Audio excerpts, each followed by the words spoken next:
할렐루야. 1월 16일 금요일 새벽 기도를 시작하겠습니다. 사도신경으로 우리의 신앙을 고백합니다. 나는 전능하신 아버지 하나님 천지의 창조주를 믿습니다. 나는 그의 유일하신 아들 우리 주 예수 그리스도를 믿습니다. 그는 성령으로 잉태되어 동정녀 마리아에게서 나시고 본디오 빌라도에게 고난을 받아 십자가에 못 박혀 죽으시고 장사된 지 사흘 만에 죽은 자 가운데서 다시 살아나셨으며 하늘에 오르시어 전능하신 아버지 하나님 우편에 앉아 계시다가 거기로부터 살아있는 자와 죽은 자를 심판하러 오십니다. 나는 성령을 믿으며 거룩한 공교회와 성도의 교제와 죄를 용서받는 것과 몸의 부활과 영생을 믿습니다.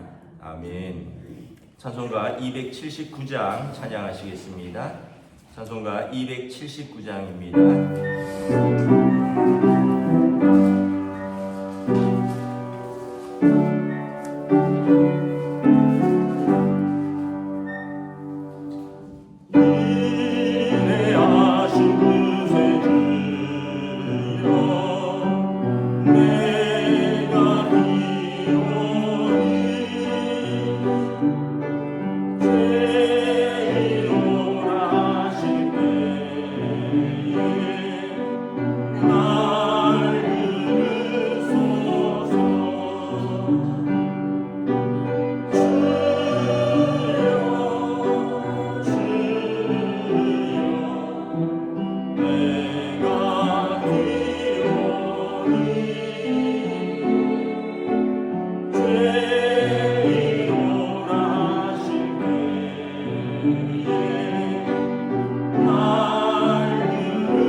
신약성경 마태복음 3장 1절에서 10절까지 말씀입니다.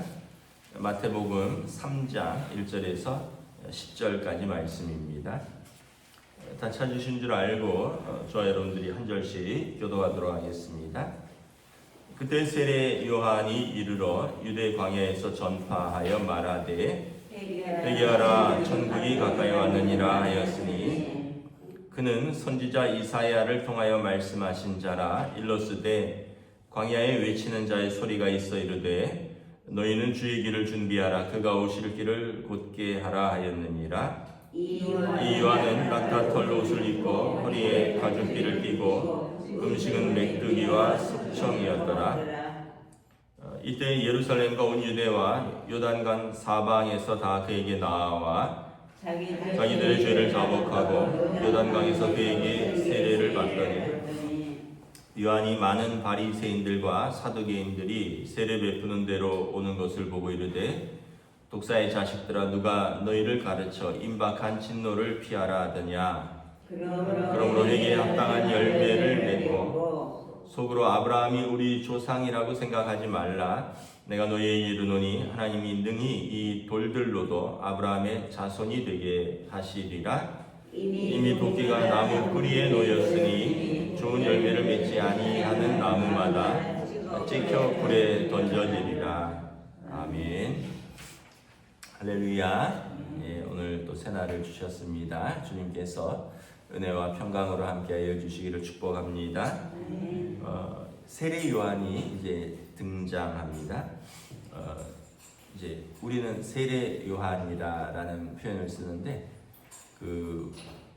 이제 영어 성경에 보면 이제 침례자 요한이다 이런 표현을 씁니다. 침례자 요한. 그래서 침례교는 침례 요한이라고 합니다. 참고로. 그래서 요단강 사방에서 세례를 베풀세, 침례교는 침례를 베풀세 이렇게 성경을 번역을 합니다. 어떤 면에서 보면 이제 침례가 맞죠. 물에 완전히 잠그는 거거든요. 요단강 물에 머리까지 푹 잠그는 것입니다. 세례 요한은 이제 온 목적이 예수님 오시기 전에 그 앞에서 그 길을 닦는 그 역할입니다. 말라기 선지자가 이제 엘리야가 와서 자녀의 마음을 아버지에게로 돌이키게 할 것이다 이렇게 예언을 했습니다. 말라기 선지자는 구약의 마지막 선지자인데 400년간 그 이후에 선지자가 오지 않았다가 이제 마지막에 이제 세례 요한이 오면서 예수 그리스도의 시대가 활짝 열리는 것입니다. 세례 요한의 목적은 엘리야 선지자처럼 자녀의 마음을 아버지에게로 돌이키는 겁니다. 탕자의 비유 생각하시면 되겠습니다. 아버지를 떠난 그 자녀 아들이 탕자가 아버지에게로 돌아가는 그 마음을 불러일으키는 사람이 세례 요한이다. 그래서 2절에 세례 요한이 선포한 메시지는 명확합니다. 회개하라 천국이 가까이 왔느니라. 딱 요거예요. 자, 천국이 가까이 왔는데 그러면 천국에 가까이 갈 수 있는 사람의 조건은 뭐냐면 회개하는 것입니다. 회개하는 것. 그러니까 회개하면 천국에 들어갈 수 있다라는 뜻입니다. 이 회개와 후회가 달라요.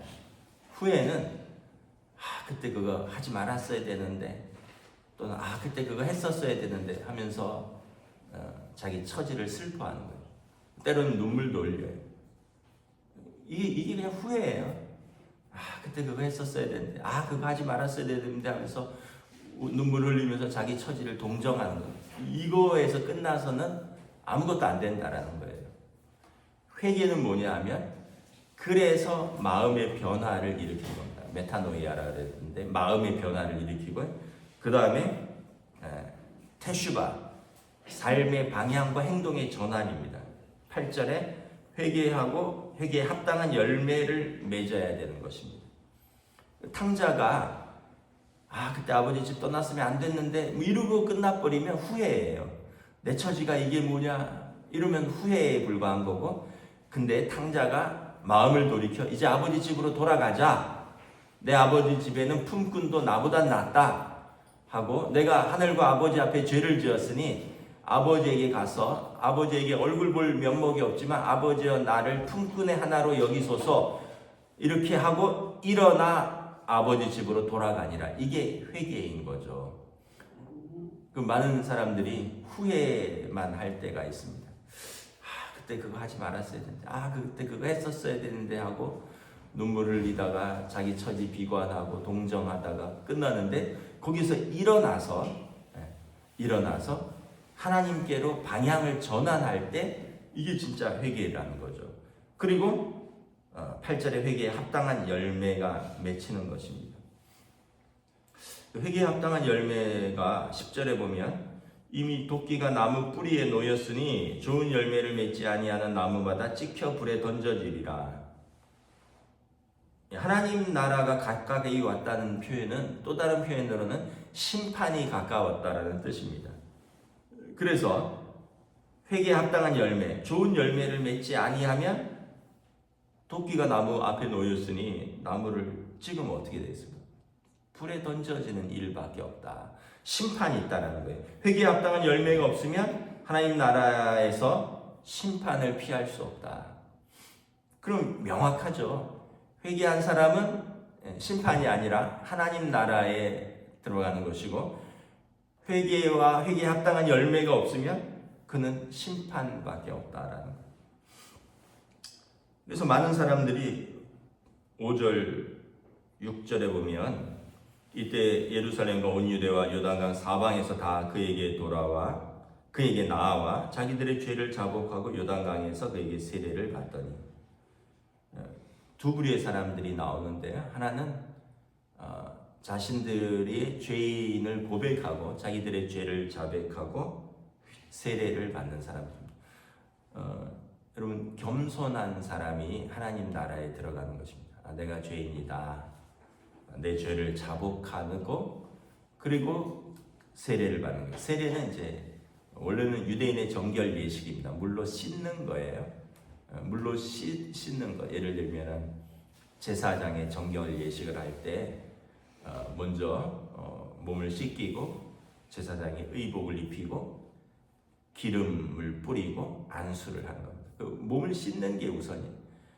몸을 씻어야지 새 옷을 입는 거니까. 세례는 세례요한의 세례는 물세례입니다. 몸을 씻는, 그러니까 물세례로서 죄를 씻는 그런 어떤 예표고요. 예수님의 세례는 성령 세례라 그랬습니다. 믿고 영접하는 자에게 성령을 주시고 그가 성령 안에서 이제 거듭나는 것이죠. 그 중요한 것은 자기들의 죄를 자복하는 겸손한 자가 하나님 나라에 들어간다는 거예요. 반면에 7절에 보면 많은 바리새인들과 사두개인들은 세례 베푸는 대로 왔는데 세례 받으려고 온 게 아니에요. 이 사람들은 구경하러 왔습니다. 바리새인들은 그 법을 잘 아는 그 평신도 지도자들입니다. 사두개인들은 사독의 후예들이라는 뜻입니다. 사독은 다윗 시대 제사장입니다. 그 제사장의 후예라는 사람들이고, 바리새인들은 평신도 지도자. 오늘로 말하면 목사와 장로와 같은 사람들. 이 사람들은 세례 요한이 저도 포함되겠지만 이 독사의 자식들아, 누가 너희를 가르쳐 임박한 진노를 피하라 하더냐? 왜 그랬냐면 겸손함이 없어서 그래요.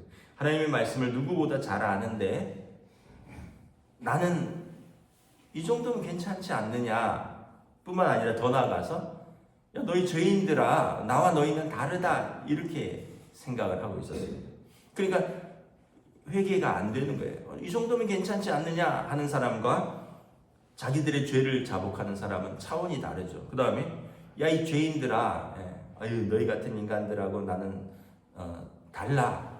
그래서 바리새인들이 성전에 올라와서 기도할 때 세리는 감히 성전을 하늘을 우러러 쳐다보지 못하고 성전 멀찌감치서 주여 나는 죄인이로소이다 나를 불쌍히 여기소서라고 기도하고, 바리새인은 성전에 와서 고개를 빳빳이 들고 이렇게 기도하죠.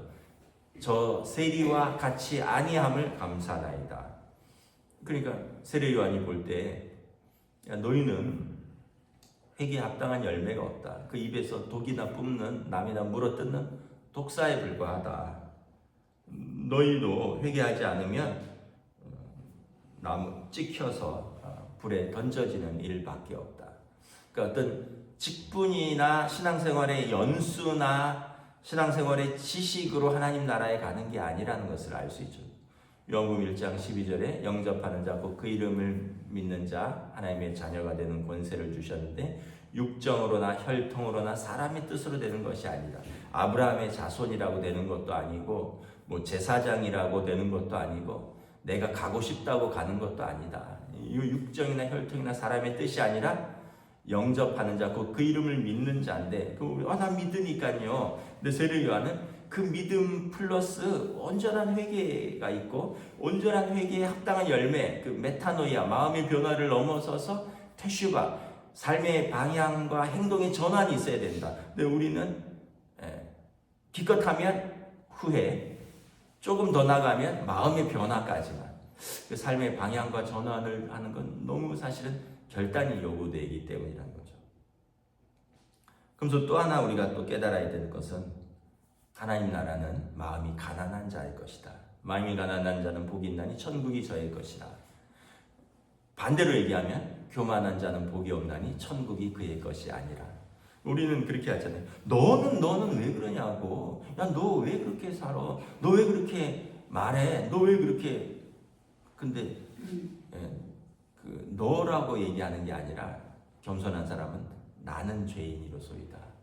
근데 이제 교만한 사람은 너는 이렇게 나가는 거죠. 그 바리새인과 사두개인들이 심지어는 하나님의 아들에게까지 예수님한테 너는 왜 안식일에 병을 고치느냐 날이 많은데 너의 제자들은 왜 안식일에 곡식을 털어 먹느냐. 그 이 사람들이 계속 예수님께 나와서 너와 너의 제자들은 막 이러잖아요. 그런데 예수님께 나와서 죄 용서함을 받고 병을 고치고 귀신을 쫓겨가는 사람들은 전부 다 나는 죄인이로소이다. 병이 낫기를 원하나이다. 그러니까 이 얘기의 주체가 달라요. 예수님께 나와서 오늘 구원이 내 집에 이르렀다. 삭개오나 사마리아 여인이나 다 보세요. 자기의 이야기를 합니다. 내가 죄인이고 하나님의 은혜가 필요한 사람이고. 근데 바리새인들과 사두개인 이런 사람들은 계속해서 예수님 앞에 나와서 논쟁하려고 합니다. 야, 이렇다는데 율법이 이렇다는데 너는 어떻게 생각하느냐? 야, 율법이 이런데 너는 왜 그렇게 했느냐? 야, 율법이 이런데 너의 제자들은 왜 그러느냐? 그러니까 결국은 자기를 돌아봄이 전혀 없는 거죠. 그러니까 하나님의 아들에 대해서도 안 되겠다, 못 박아라, 죽여야 되겠다 이렇게 되는 거죠. 그러니까 여러분 우리가 그 예수님 좌우편에 놓인 두 강도가 있잖아요. 이 강도의 그 마지막에 고백하는 것도 한 사람은 주여 나를 당신의 나라에서 기억하여 주시옵소서라고 이야기를 하지만 다른 한편은 야 너가 하나님의 아들이라면 이 십자가에서 내려가서 너를 구원하고 우리를 구원해라. 여기서도 나옵니다. 너가 그런데 이제 다른 강도는 야 너와 나는 강도로서 마땅히 이 벌을 받는 것이 합당하지만 이분은 메시아로서 우리가 그렇게 말할 뿐이 아니다. 그러면서 주여 당신의 나라에서 나를 기억하소서. 그러니까 이 죄인은 죽어가면서도 회개가 없는 거예요. 야 너가 메시아라면 너를 구원하고 나를 구원해라 하고 다른 한편은 야 너와 나는 강도로서 십자가에 이 벌이 합당하다. 벌써 이 사람은 회개가 있는 거죠. 그러니까 회개가 없는 사람은 죽어가면서도 너 탓을 한다는 거예요.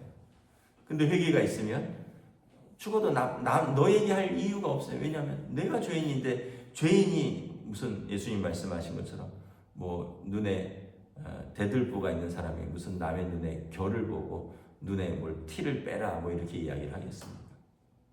그래서 우리가 오늘 세례 요한의 말씀을 보면서 저나 여러분이나 다른 거는 몰라도 이 두 가지 회개하는 자가 천국에 들어간다. 회개는 마음의 후회를 넘어서는 마음의 변화와 합당한 삶의 열매를 요구하고 겸손할 때 하나님의 은혜가 임한다. 우리가 이걸 잘 기억하시면 오늘도 우리가 늘 우리는 잊어버리지만 그래도 말씀을 우리가 이렇게 대할 때마다 우리는 그 말씀에 하루하루 반응하면 계속해서 조금씩 회개로 나아가는 그 길이 되는 것입니다. 기도하겠습니다. 하나님 은혜를 감사합니다. 세례 요한이 이제 엘리야 말라기 선지자의 말씀처럼 그가 주의 길을 준비하고 주의 길을 곧게 하러 오셔서 그가 회개하라 천국이 가까이 왔느니라 선포하였습니다. 많은 이들이 예루살렘과 온 유대와 요단강 사방에서 나와 자기들의 죄를 회개하고 세례를 받고 하나님의 자녀가 되고 천국에 들어갔지만 반면에 어떤 일이 있는가 구경하러 와서 또 저 죄인들을 보라 손가락질하던 이들은 회개에 합당한 열매를 맺지 못하면 너희는 도끼에 찍혀 불에 던져지는 주님의 날에 천국이 아니라 심판을 받게 될 것이라는 세례 요한의 엄중한 경고를 받게 되는 것을 우리가 보게 됩니다. 우리의 삶에 어쩌면 바리새인과 사두개인들처럼 우리가 종교적으로 자기의 의에 충만해서 다른 죄인들을 지적질하는 우리의 모습인가, 아니면 늘 말씀을 대할 때마다, 늘 기도의 자리에 나올 때마다, 늘 예배의 자리에 나올 때마다 우리의 부족함을 고백하며 우리의 죄를 회개하며 내가 죄인인 것을 하나님의 은혜에 감사하며 눈물을 흘리는 우리인가, 다시 한번 돌아보며 단순한 후회가 아니라 회개의 삶으로 날마다 하나님 앞에 두렵고 떨리는 마음으로 한 걸음씩 나아가는 주의 백성들로 성령님 인도하여 주시옵소서. 감사를 드리오며 우리 주 예수 그리스도 이름으로 기도드리옵나이다. 아멘. 하늘에 계신 우리 아버지의 이름을 거룩하게 하시며 아버지의 나라가 오게 하시며 아버지의 뜻이 하늘에서와 같이 땅에서도 이루어지게 하소서. 오늘 우리 일용할 양식을 주시고 우리가 우리에게 잘못한 사람을 용서하여 준 것 같이 우리 죄를 용서하여 주시고 우리를 시험에 빠지지 않게 하시고 악에서 구하소서. 나라와 권능과 영광이 영원히 아버지의 것입니다. 아멘.